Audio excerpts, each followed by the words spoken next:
I'm the voice of Night Industry 2000's microprocessor, KITT for easy reference, KIT if you prefer.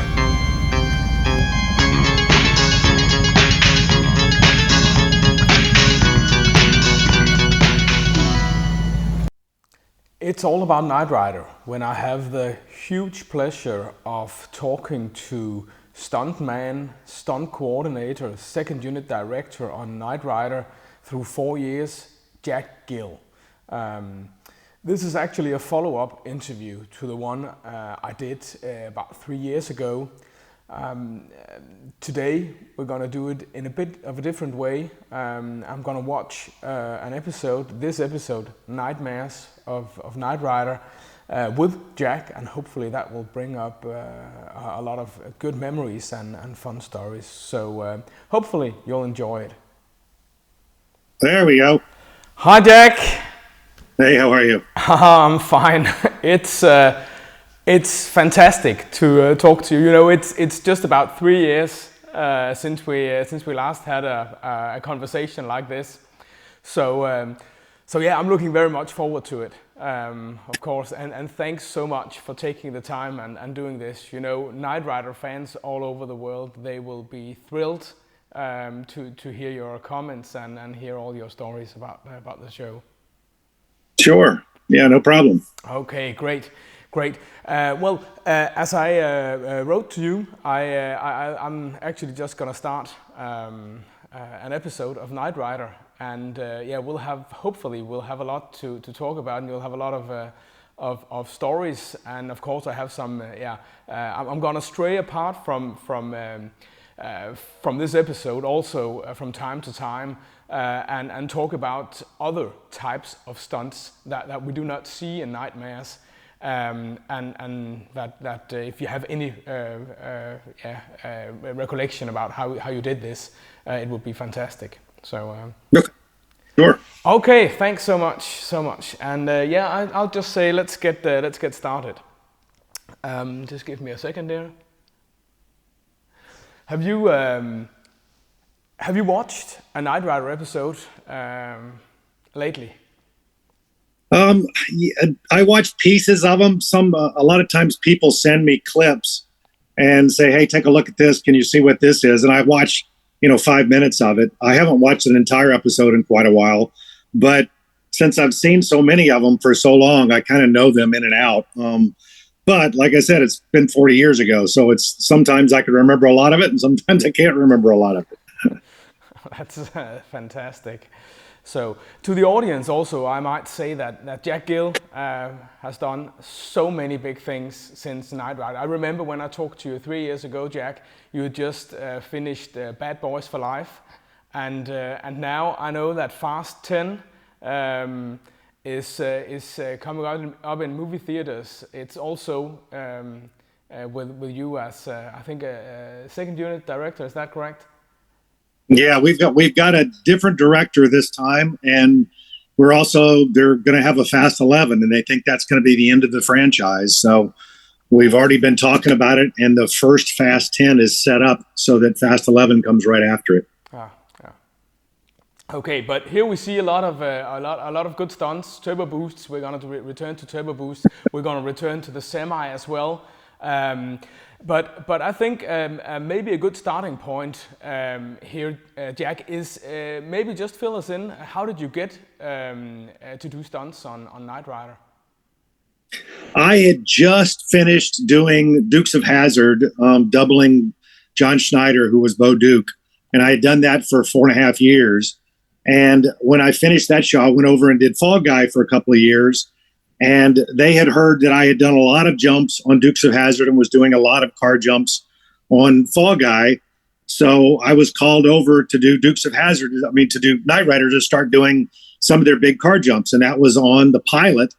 And when I came over there, nobody was really doing big car jumps except Dukes of Hazzard at that time. And so we started trying to do the same kind of things that we had been doing before, with the same ramps, the same setup, setting the car up exactly the same. The big difference was that on Dukes, I had a lot more suspension travel. The Knight Rider car was quite a bit lower and sleeker and lower to the ground. And so the landings were a lot harder. And we were also jumping to asphalt and concrete most of the time on Knight Rider, whereas on Dukes of Hazzard, we're jumping to dirt. So it's a little easier landings on Dukes of Hazzard. And so on Knight Rider, I kind of had to buck up and get a little tougher to try and do these jumps because they hurt a lot more than the other ones. And you do pay a price after jumping cars for that long. I've got a titanium plate in my neck with 6 screws in it. And, I don't have really any pain or anything, any long-lasting pain from Knight Rider, but, you have to stop doing car jumps after a while in your stunt career because your body just can't take it. And over my career, I think I've probably done a couple of hundred big car jumps.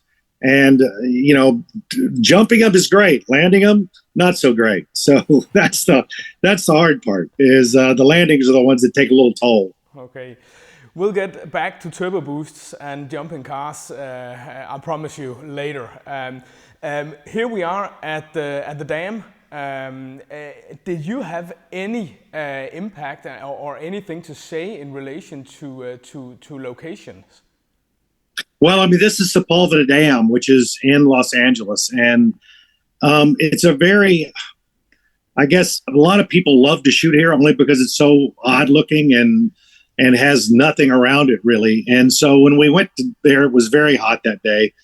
And I had brought out, this is off the subject completely, but I brought out 2 small pocket motorcycles. They're like these little bitty road race motorcycles that are tiny, tiny, tiny, just for fun, because somebody had told me about them, and I bought 2 of them. And David Hasselhoff and I got on these things and rode up and down the dam for hours on end, having fun with these things. And we crashed them, and we did all kind of things. And we kept getting yelled at by the director because we weren't shooting the episode. We were playing around on these motorcycles. And I kind of remember it because the dam was so unique in the look. When you look at the slope of the dam and how it drops down, we had so much fun riding up and down this dam on these motorcycles. And I'll bet nobody has ever done that before except David and I. And so that's one of the things that I remember about the dam. And then the other thing that is going to be stuck in my memory forever is when I doubled David doing the explosion, I had to hit an air ram on the grenade explosion and go up, flap in the air and hit the wall and fall. And we had such a wide shot that we couldn't put any pads down at all. So I had to do this air ram and hit the wall, and it knocked me out when I hit the ground. And so I was kind of, that was a hard hit.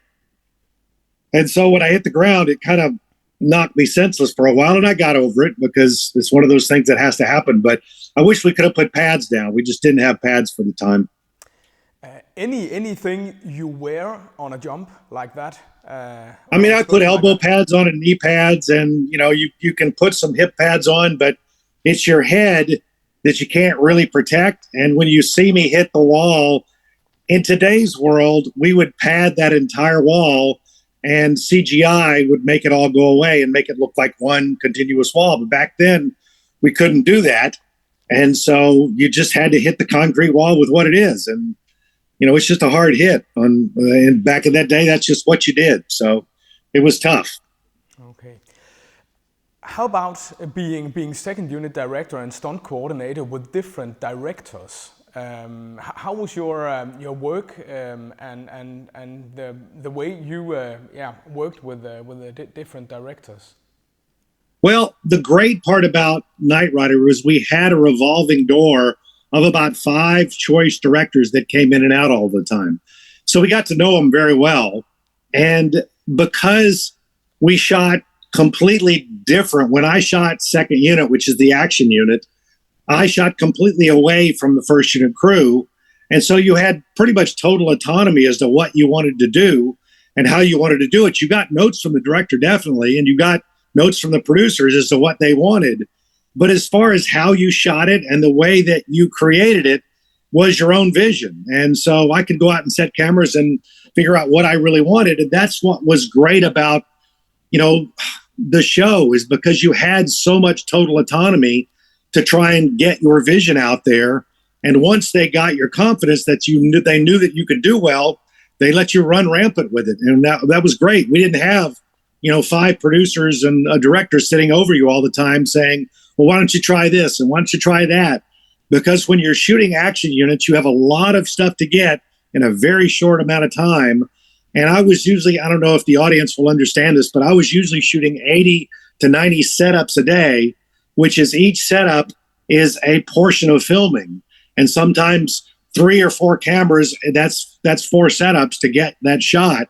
And so 80 or 90, you're really moving pretty fast to try and get that many things in one day. Okay. Do you have any fun stories? You must have done stunts. We know you did stunts, of course, with David. But did you do any stunts with Edward Mulhare, for example, with Patricia, with Rebecca? Any good stories on these? Most of the stuff that I did with Rebecca and Edward were just either fight scenes or where they're being grabbed and taken somewhere. Most of them were pretty minimal because they didn't really put their characters into a lot of danger. I mean, we would always have a double riding in the car sometimes. Edward didn't ride in the car very much at all. But Rebecca would be in the car pretty often, and we just have a double for her. But most of the time, it was just being handled, roughly and thrown to the ground and those kind of things. So it was pretty easy for them. A lot of running, there was a lot of running to do. But, my dealings with David were one-on-one. And, they liked to see David drive in and drive out of the shots as fast as he could.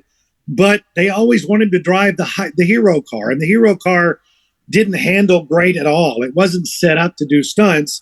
It was set up to just shoot the interior of the car.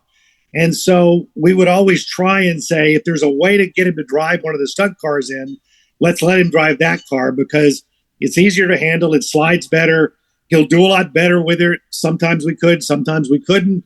But if he had to drive up in the hero car, you had the T steering handle, and to try and get it to spin around, it always was hitting you on the insides of the hands. And, it was a really difficult car to drive just because of the steering wheel.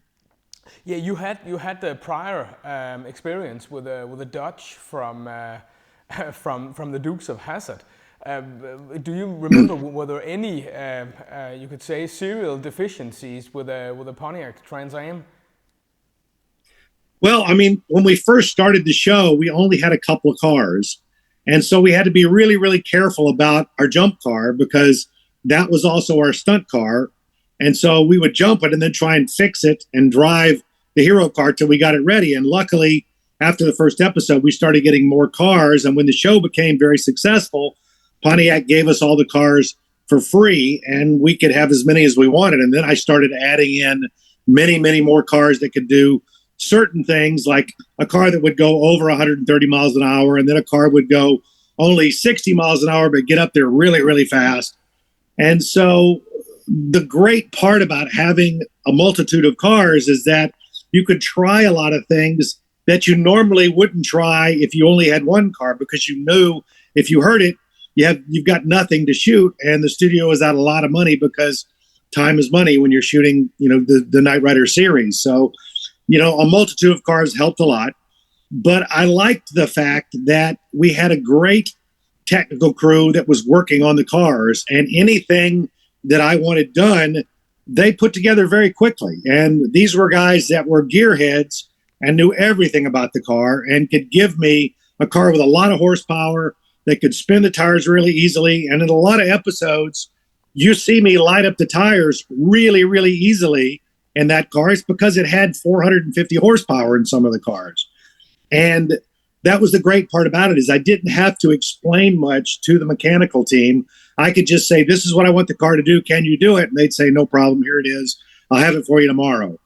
So that was the great part about having a good backup team with us, is that they were just as excited about the car as I was.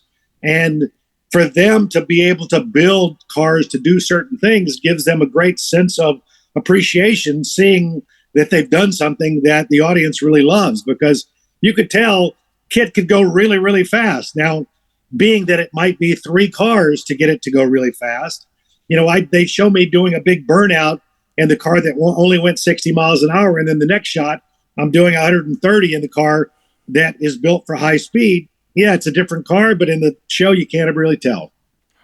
Yeah. Do you have any memories on spectators while doing the stunt scenes? Yeah, I mean, the spectator part of Knight Rider, when we first started, we really didn't have a whole lot of people watching us. We'd have people come by and say, "What are you shooting?" And that's about all we got. The scanner on the front that was going back and forth always caught people's attention. And a lot of times when we were shooting in West Covina, California, people would come up there because we would shoot in a little town and amongst all these little shops that were around. And people would always wonder what that was because it reminded them of Battlestar Galactica and, the thing that went across their faces. Yeah. So it was something that Glenn Larson had picked up from there. And that's what caught their attention more than anything right off the bat, is people that were Battlestar Galactica fans saw the car and saw the scanner and couldn't figure out what the correlation was because Knight Rider wasn't known back then. It was still pretty new and nobody had seen it.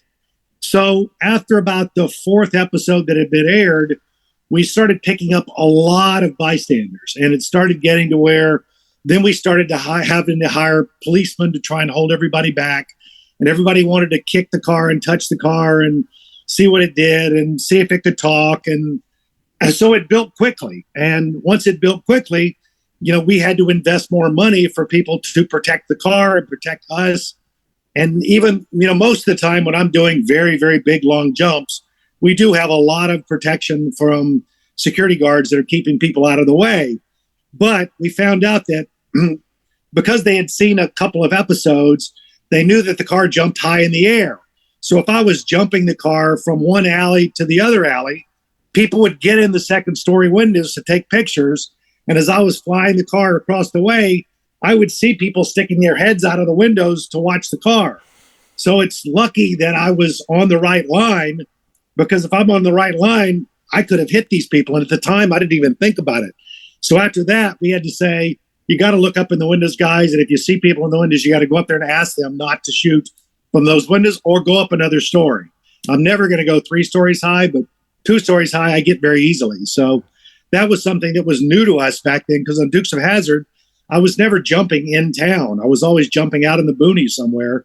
And in Knight Rider, we were always jumping the car in town somewhere. So that was another aspect of it that we kind of had to take into consideration. Great. Now, I just paused the episode because we're coming to a legendary turbo boost. And we're going to talk about the auto cruise with a blind drive as well. I expect that even though it appears that kit is driving itself, it's got the tinted windows. So I guess that you or one of the other stunt men on the show are actually in it. Yeah, I mean, most of the time, the windows were tinted when we didn't really know that the blind drive seat was going to work, or there was some other reason. But the blind drive seat worked really, really well. I mean, George Barris and put it together so that you wouldn't know, being 10 feet away from the car, that it was being driven from the right-hand seat or the left-hand seat or anywhere. And the fact that we had the pillar right next to me hiding the width of my body, that really helped a lot as well. And because the seat was wider, I had a little Velcro fabric piece that I could pull back and look out the side to see my marks. If the camera wasn't on that side of the car, I could pull the Velcro back and kind of pull my head back and see where I needed to stop if I couldn't see forward very well. Yeah, because I'm so low, and I'm looking right over the dash. Usually when you sit in a car, you sit up pretty high and you can see the front end. You can see down the front end. Well, when you're really low and just looking right over the steering wheel, you can't really see anything right below you.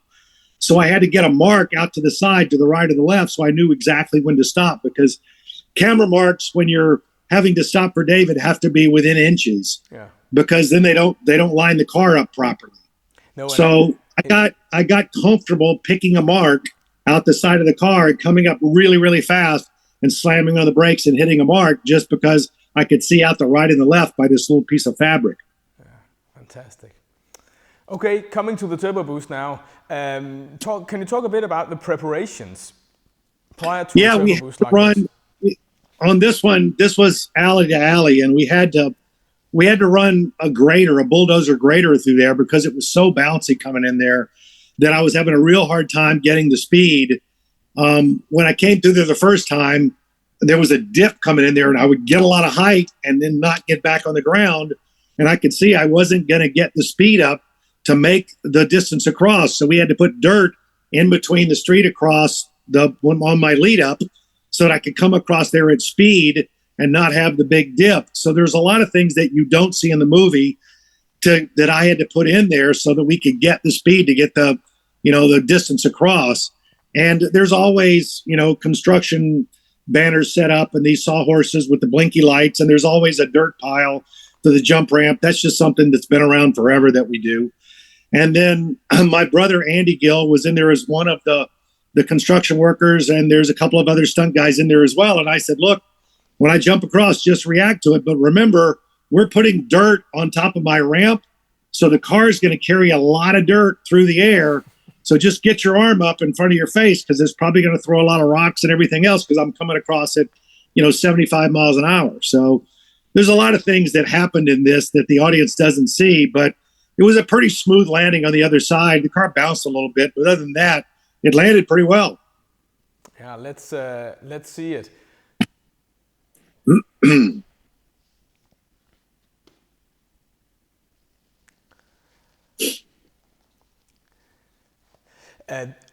How many different ramp sizes did you use? Because you had to make a lot of different turbo boosts, length and height-wise.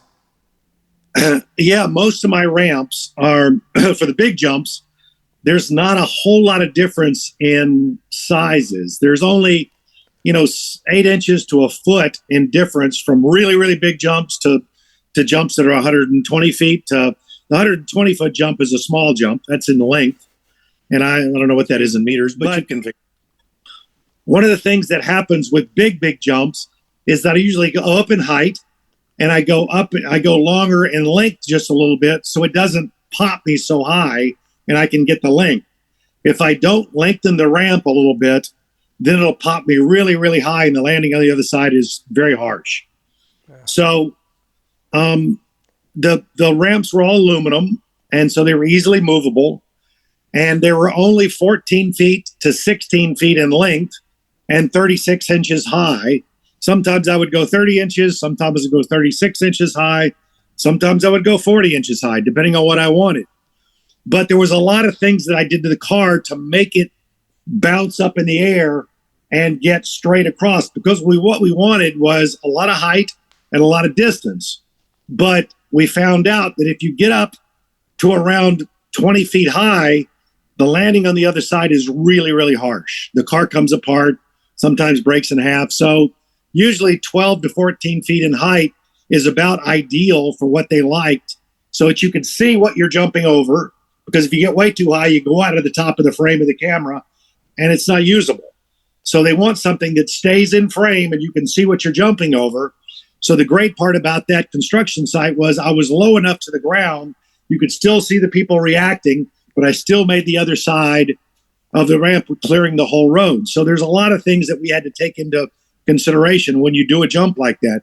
It can't be simply, let's just go really, really big, and the car goes way high out of frame and goes way long, and the operators don't like the shot. So it has to be designed so that it fits the shot that they want. You had different cars to choose from every time you made a jump. But as far as I know, you had some cars that were more or less dedicated to doing the jumps, and you also had a dune buggy with a kind of a rubber chassis or something like that, or a rubber frame to put over. Can you talk about how did you choose which car to use on which jump? Well, I mean, right off the bat, when we started getting jump cars, the jump cars had to be completely different than my stunt cars, because the jump cars had to have a full cage in them to protect me. And they had to have a weight box in the back, and they had to have the weight box welded to the cage. And we had to have what's called a fuel cell. So the gas tank gets taken out of the car for safety purposes. And a fuel cell goes in there so that if it gets punctured, it can't catch on fire, it can't blow up, it can't do anything out of the ordinary because it's got this protective cell around it that is metal and encased and very, very difficult to damage to puncture. So we had a lot of things going on with the jump car that were not in my regular stunt car. Were they all configured in exactly the same way? You smashed a car during a jump, and you would get a new one with the exact same configuration. How did that work? Yeah, exactly the same configuration, because they had to hide the roll cage inside the car so that you couldn't see it from a camera on the outside. And so it had to be really, really tight up against the A and B pillars and really, really high into the ceiling and back. And so it was one of those types of things that was difficult for the welders to do, because on a car like that, it's tough to hide a big, huge 2-inch pipe throughout the entire car and not let cameras see it. So in some cases, I'm sure you can slow it down and you can see the piping inside the car. But that was one of the things that would protect us. And I got to say, over the entire, all the seasons of Knight Rider, knock on wood, I never had a car turn over on me where I actually needed the cage. Yes, it was great to have the cage so that the car didn't bend in half, but I never turned it over, which is one of the reasons we had a big cage in there. But in case it did turn over, it doesn't crush the roof and kill me. So I'm happy to have it. I'm happy to have it there. But the fact that I didn't need it is even better.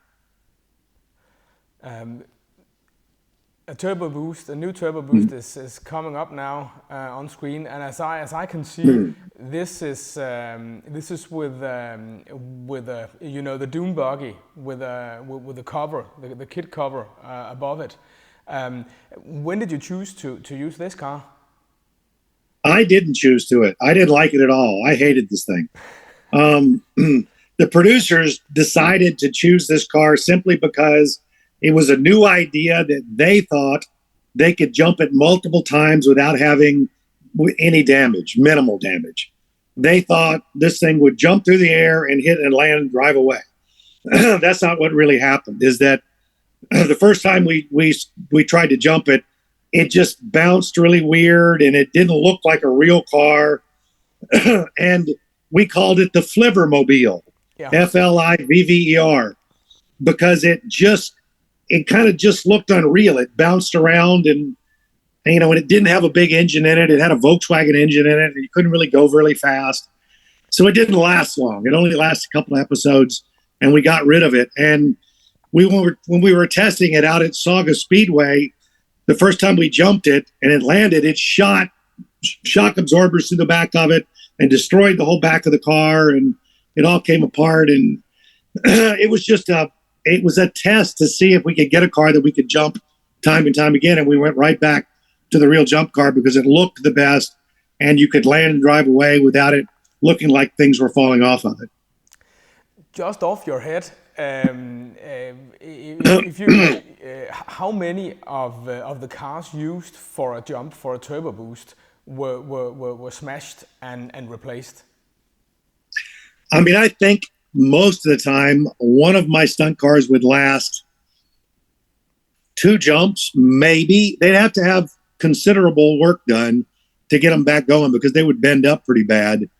But I would get 2 jumps on it, and then we'd rotate it, put it to the back of the pack, bring in one of the newer ones, and I'd start jumping that, and they would work on the one that needed a complete new cage and everything else. We'd use the same car, but we put everything in it that had been. Usually when the car bends, it bends right past the front wheels and bends like a V. And they have to bend that back out. Well, you can only do that once or twice before it gets very, very weak. Oh. And so we would have to take the whole cage out, put a new cage in so that it's strong again. Okay, I think we're coming to a shooting scene now, if I remember correctly. In what respect were you involved in a scene like that? Were you in charge when they did a scene like the one I think we're going to see now, where the bad guy is shooting at David?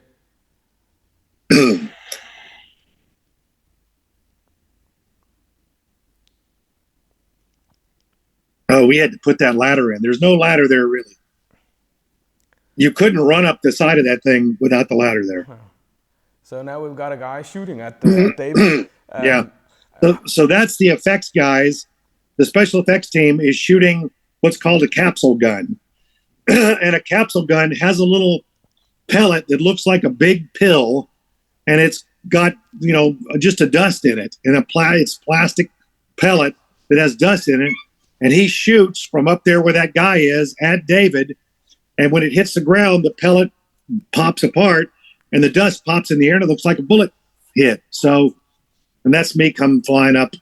And we put a little dust on the ground to make it look like it was faster because I came in really fast. And then now what you're seeing is called a Zirc gun, Z-I-R-C.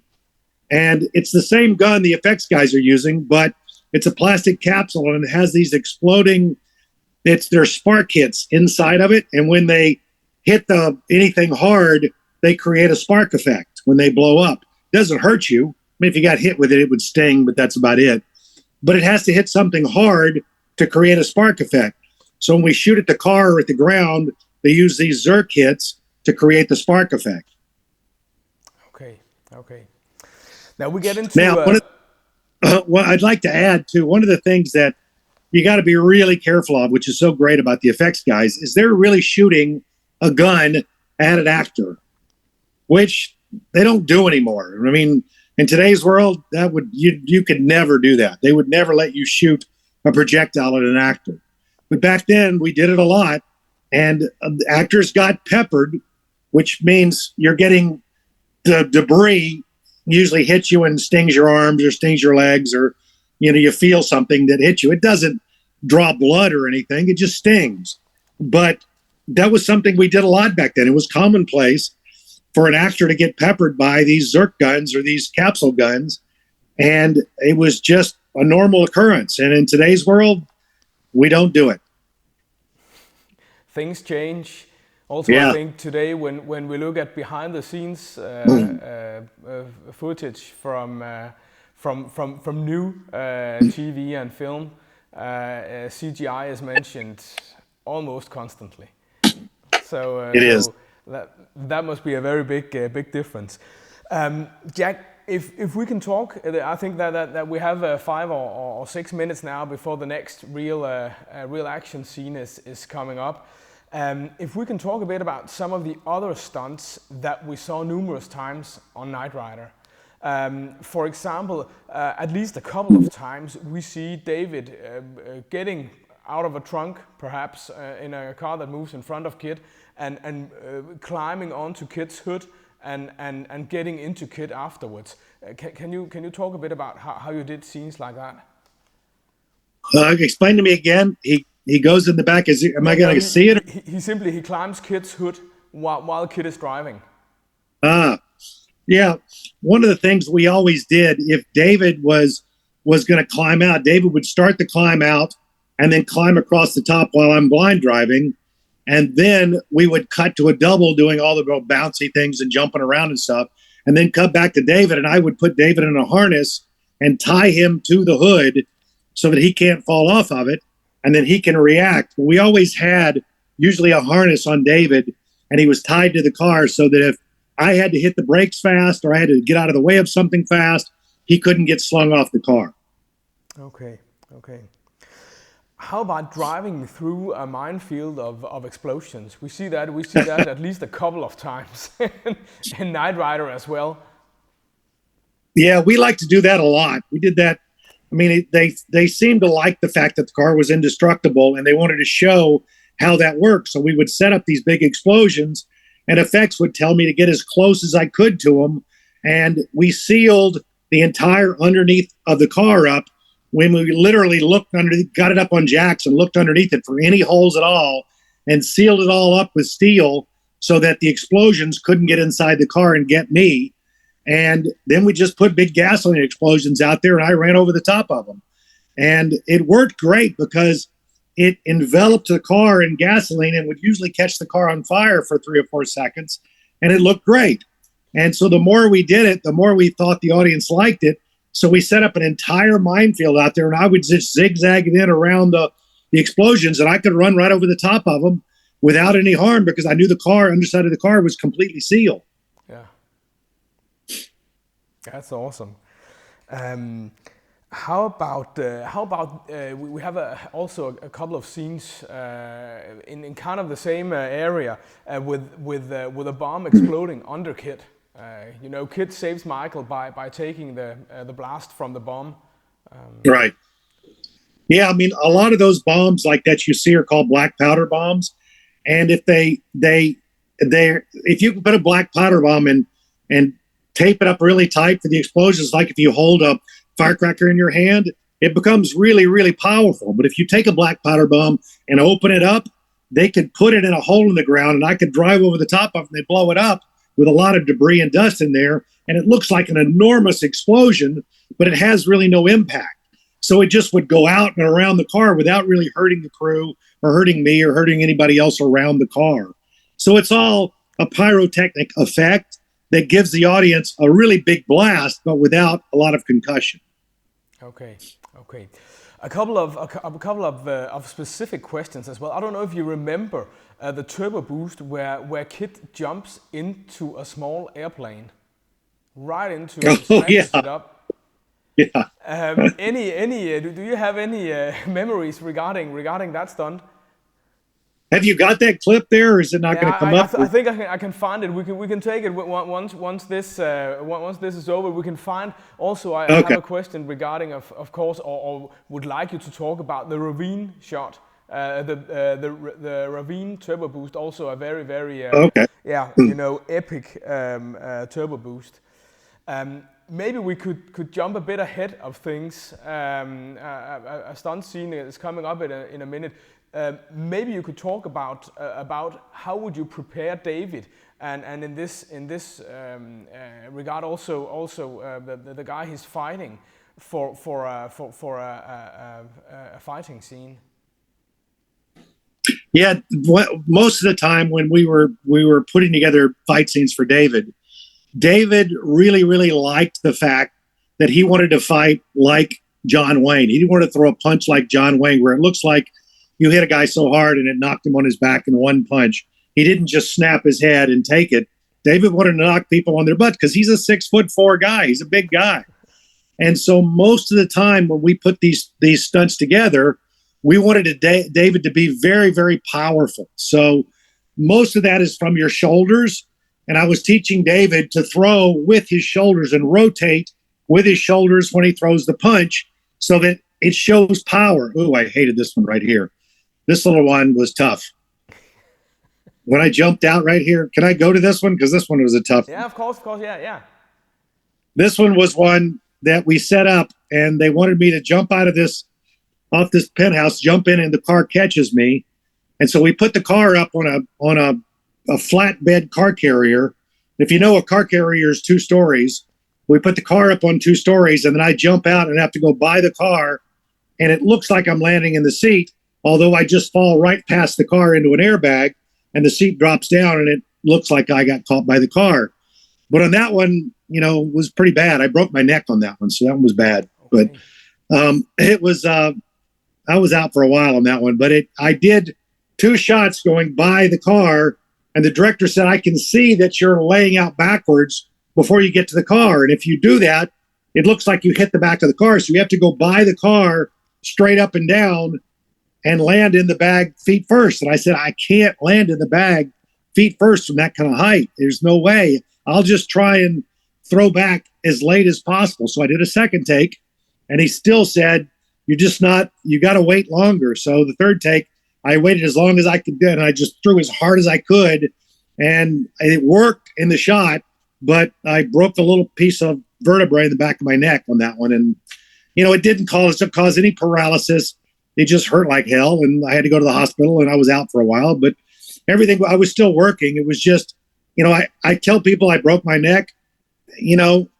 I wore a collar for a while, and it was about all it really was. It wasn't where I had to get surgery or anything. So, when you say break your neck, it's not as bad. It was just a tiny little fracture in one of my vertebrae that I had to wear a collar for. So that was a tough stunt for me to do because they wanted something exactly specific with me going by the car and looked like the seat caught me. So it was a tough one.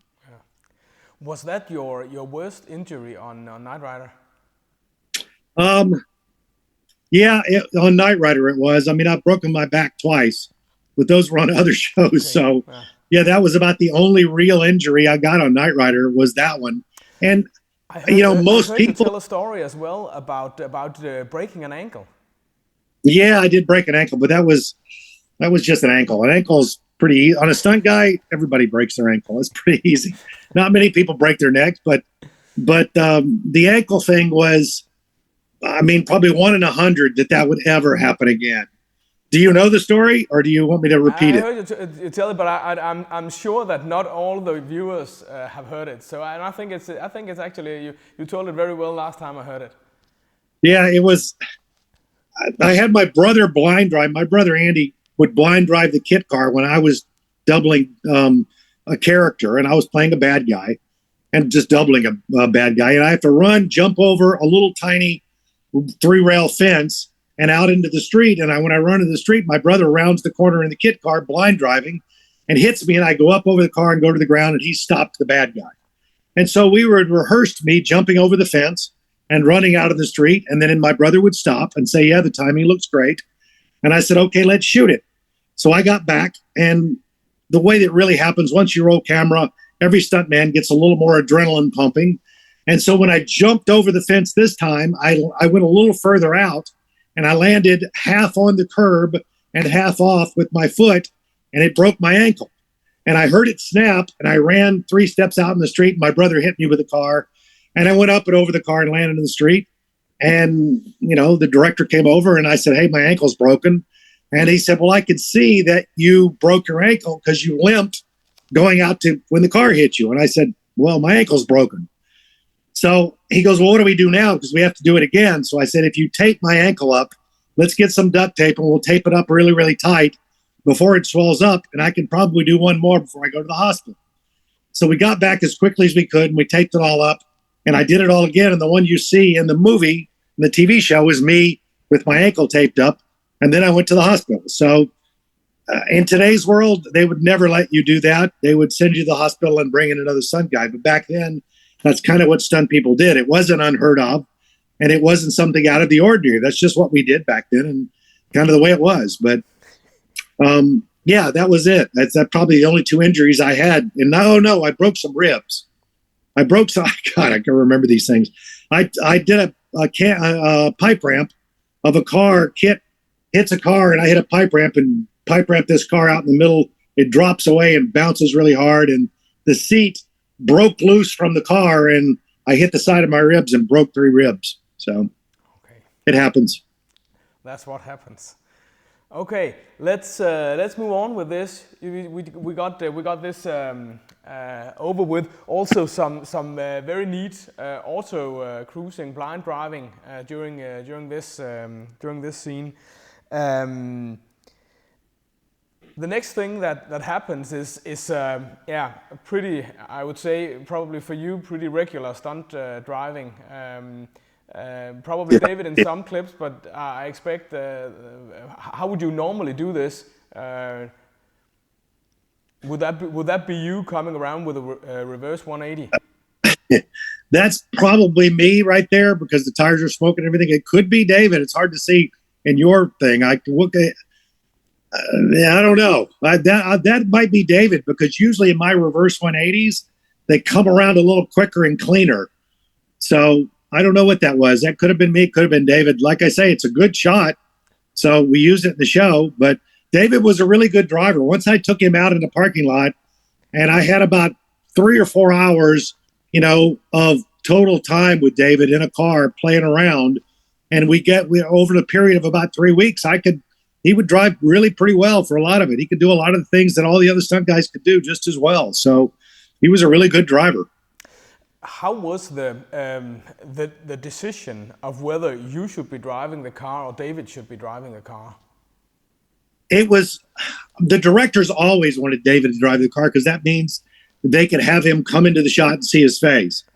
If it looked like there was any chance that we were going to hurt him, then I had to step in and say, look, if he pitches this car around and hits a telephone pole, you're not working with David the rest of the day or the rest of the week, and nobody's going to like that.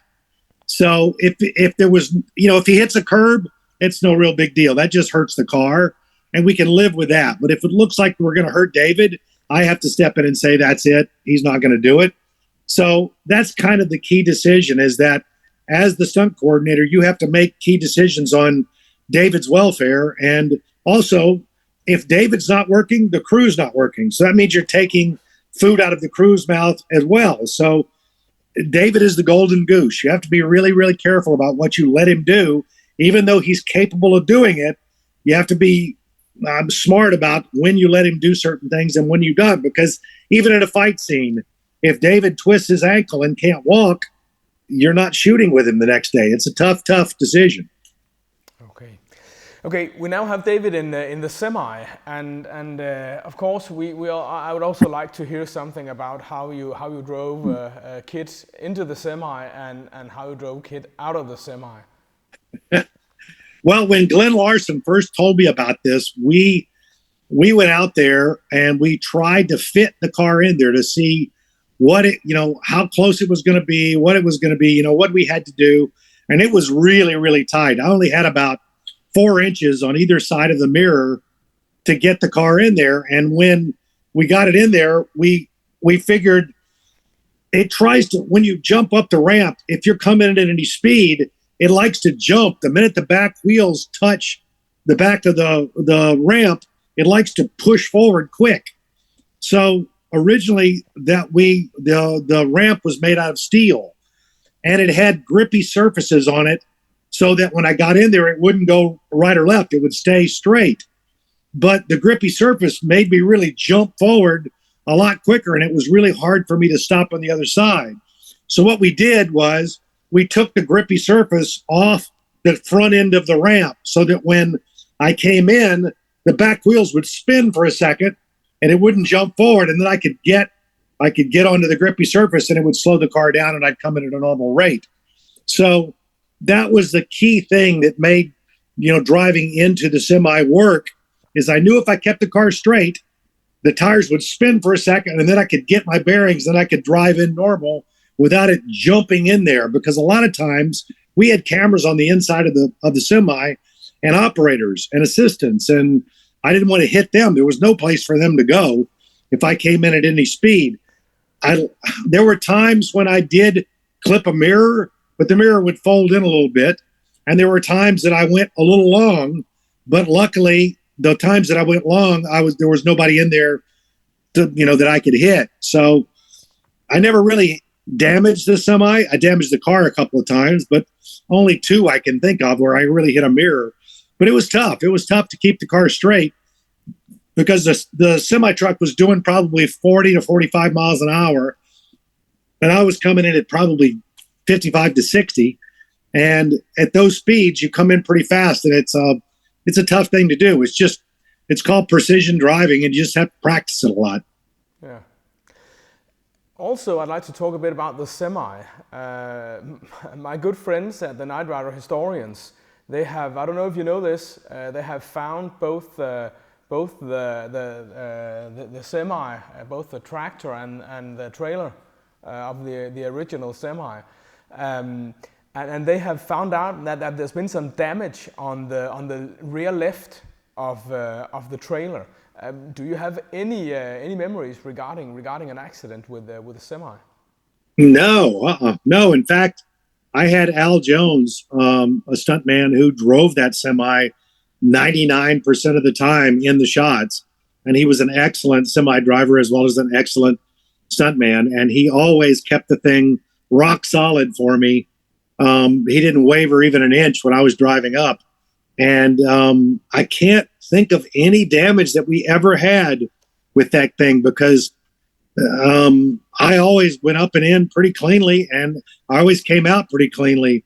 There was always really no problems at all with it. So I can't think of when the damage would have happened. We only have a few episodes with the semi. We have one where the semi is hijacked by a motorcycle gang, bikers. Any recollections in regard to the opening and closing of the rear end of the semi? Well, sometimes that thing would work 90% of the time. Sometimes it had problems, and I would start to come up, and I'd get on the ramp, and as I came in, it's supposed to start rising up, and sometimes it would rise up and stop. Well, then they got to cut to something else, and so I'd have to go back out and do it again. And sometimes when I was going to enter it, it has to go down and hit the ground, and we had rollers on the bottom of the ramp so it wouldn't create sparks. And we found out that the rollers failed fairly quickly because the speeds we were doing, the little tiny rollers couldn't keep going fast enough. So we put in a type of thick plastic called Delron. We would underneath the bottom of where the ramp would touch the ground, we put in this black Delron plastic, and it would just slide across the ground, and that didn't create any sparks, and I could enter and exit pretty easily.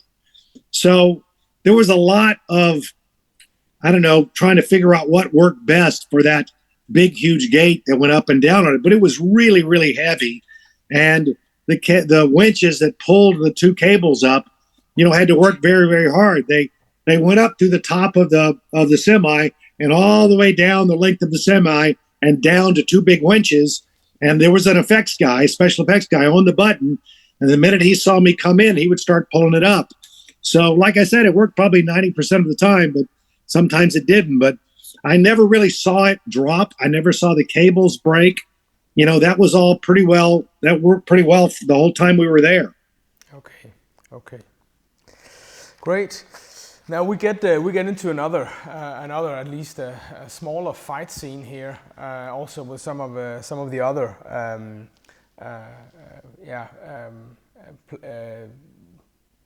guys from the show, and we got yet another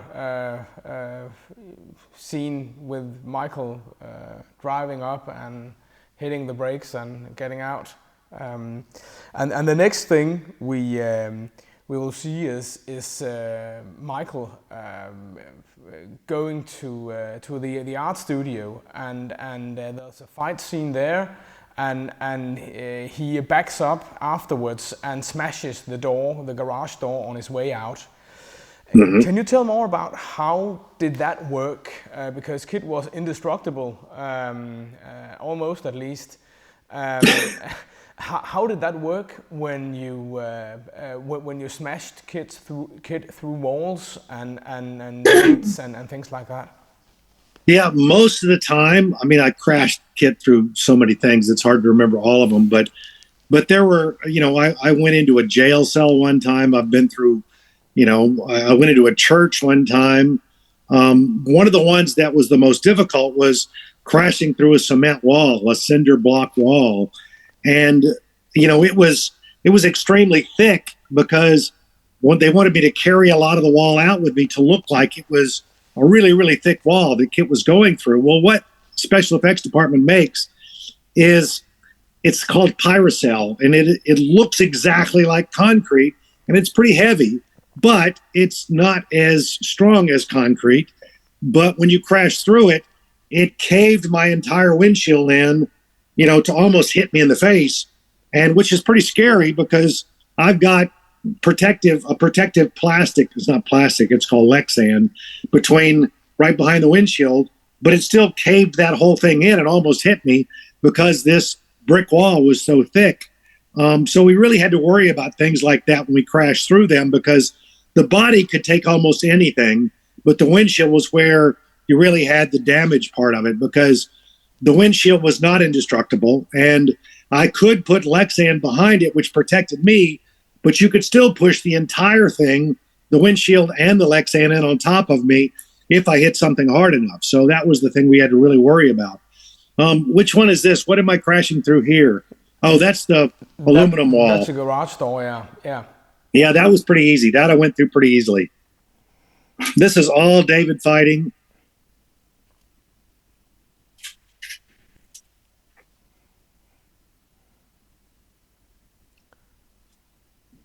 In this scene, he needs 2 punches to close the lights for the bad guy. Yep, he has to pick him up and talk to him, and then hit him again. Yeah. So on driving out, at least getting into the hero car, you didn't see that much? No, in this one, let me look and see which one we did here. Did I go out backwards or did I go out forwards? Yeah, backwards. Oh, wow. So that was a tough one, only because they put cameras right outside the door, and they said, we want you to throw the reverse 180 right as you know the front end has cleared the sides of the door. But you can't throw it too late because now you're past camera. We want to see it happen right in front of camera. So I had the door, I raised the door, and I practiced throwing the reverse 180 so that it would go. But the problem you have is that if you throw it too early, the car won't fit through the door, and the front end's going to hit the side of the wall. Okay. So I have to throw it just when I know the front end gets past the wall. And so that was a tough one. That was a timing thing. And, you know, I made it and it looked great, but I got to say, I wouldn't want to do that one a second time. That was a tight fit. Okay. So we're coming towards the end now of this episode. And we end up with a stunt scene and with a you could say miniature turbo boost, but at least with a lift off from a real car. Can you talk us a bit about or talk us through when did you know, okay, this is only the beginning, this is or only the landing? I know you did some of those as well. Yeah, I mean, we always did. When they started doing miniatures, which we all hated the miniatures because back then they were just not very realistic. And it was, we knew we always needed a takeoff, we always needed a landing, and the middle part they would do. And the only times that they really did miniatures was either because they were doing something that we couldn't really fly the car and land without hurting either myself or my brother or somebody else. And it was something that was beyond our ability, and we just didn't want to hurt anybody. So that's pretty much when we started doing miniatures. But we always knew we were going to do a mini ramp, takeoff and landing. And that was a smaller ramp, but we still flew the car probably 80 to 90 feet, but it was only 3 or 4 feet off the ground instead of being 12 feet off the ground. So you'd get the car flying, starting off the ground, flying through the air. And sometimes we used a mirror. You know about the mirrors, where you put a mirror on the side of the ramp and tilt it toward the ground, and you could shoot, and you wouldn't see the ramp because the mirror would reflect the ground and the camera would not see it. Yeah. So we did that a lot. And then on the landing, I would do the exact same thing and come off the ramp, and they would just shoot the landing and not see the takeoff. So it would usually be 2 different spots. Yeah. We would take off from one spot and then go put where we knew the car was landing and set the ramps up again and do just the landing. Okay, and it's and those cars were normally just stunt cars. They weren't jump cars. I would jump just a stunt car without a cage in it, without a fuel cell, without anything. Just jump that car to the ground because I didn't need a cage because it was only 3 or 4 feet off the ground. Yeah. Okay, and it's coming now, and also we have in the ending we have a small fight scene, and we have actually auto cruise, blind drive right next to David or close to him at least, and we have some high speed driving. We got a reverse 180 here with a blind drive. Yep. Pretty well done.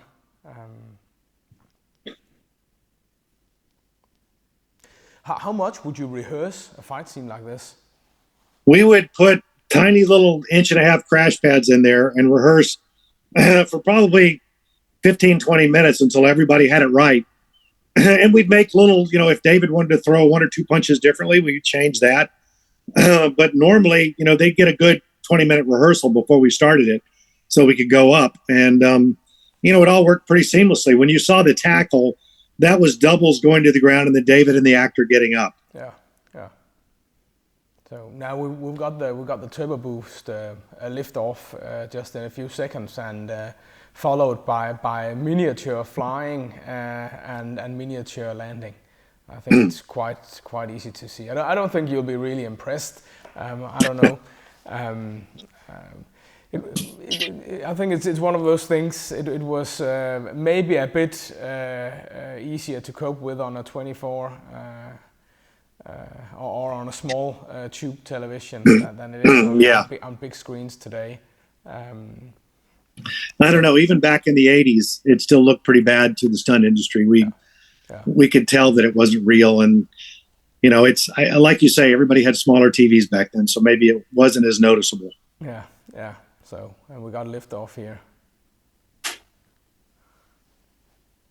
Yeah, I mean that's the trajectory and everything is fine, and we definitely could not have done that for real. Now the landing is miniature. That landing right there was a miniature landing. Yeah, you could easily see it. It bounces. Yeah. And on that day we did a real landing. I don't know why they used that one, but we did a real landing.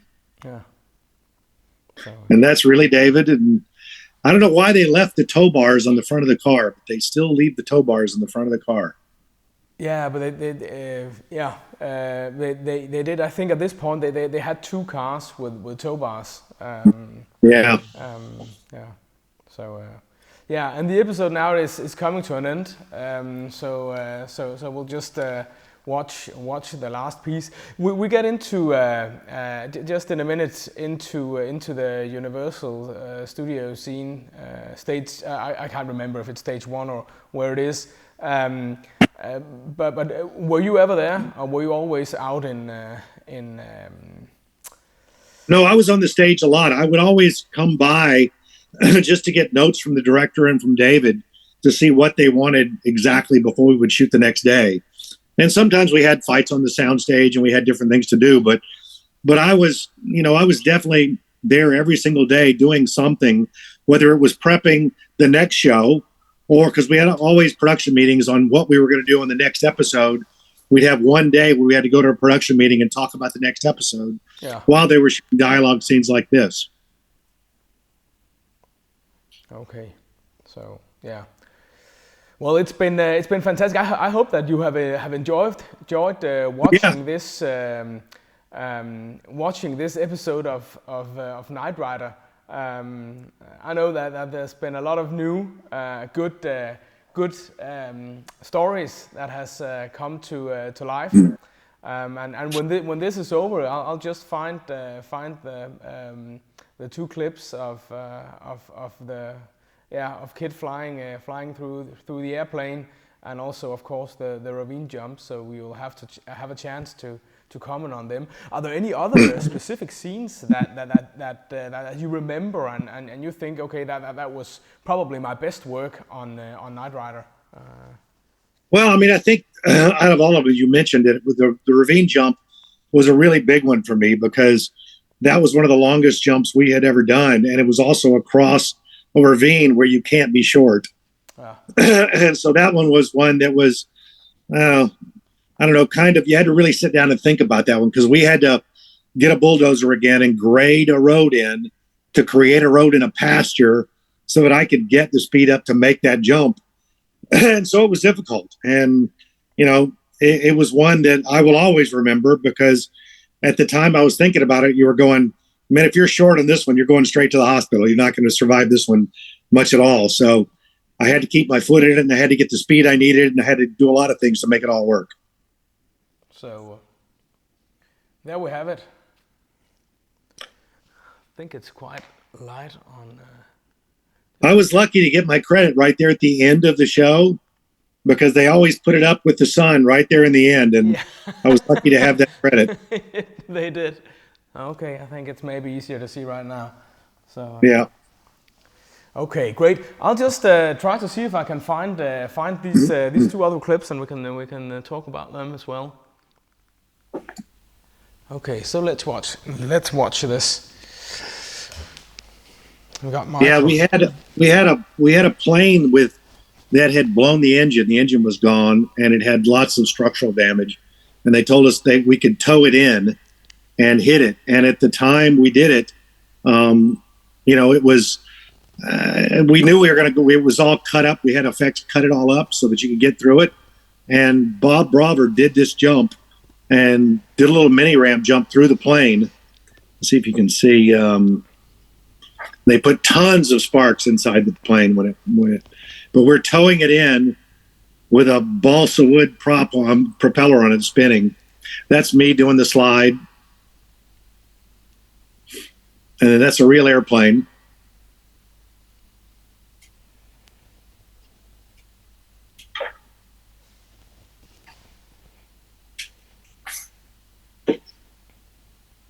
Yeah, that's all real airplane. And there it is, bang. So we towed it through and did a little, and those are all mounts on it coming out the other side. So it worked pretty well. It looks good, and Yeah. there is something very honest with a car flying through the air when we talk about what CGI does these days. Well, and we had talked about having the airplane catch on fire, blowing through it, having the airplane catch on fire. But after we had that conversation, we said, if we let the fire, if we make it continue to stay on fire, then we got to get the guy out of it so David can hit him. Yeah. And so if the whole inside of it is all on fire, you're never going to believe that we could have got the guy out of it. So we had the fire go out pretty quickly. You would know better than I would. Okay, I'll try. Yeah, reused footage. Yeah. So, but here it comes. Yeah, see, that's the road we graded in with a big bulldozer.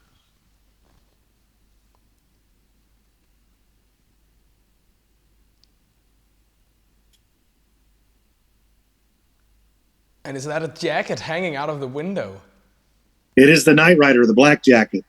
Only because I usually did not put the jacket on. I wear a jump harness that goes around my rib cage, and I have straps over the top, and I connect myself to the ceiling and bungee cord. And there's really no way to get the jacket because I've got bungee cords coming out of my shoulders going up to the roll bar. And then I press myself into a safety belt, and that's what keeps me from breaking my back. Yeah. And the costumer came in and wanted me to put the jacket on. And I said, the only way you can do it is to cut the jacket and put it around me. And so he made a couple of slices and just kind of draped it over my shoulders. But since the window is open, when I made the jump, the jacket flew out the window and hung up and came outside the car. And back then, you didn't have CGI to paint out that part of it. So that's the Michael Knight jacket coming out of the car. Fantastic. Okay, Jack Gill, thanks so much for doing this. Sure. It has been a huge pleasure. And of course, I would love to do another one of these in sometime in the future. But for now, it's just been fantastic talking to you. Thanks, Jacob. It's been great for me too. Okay.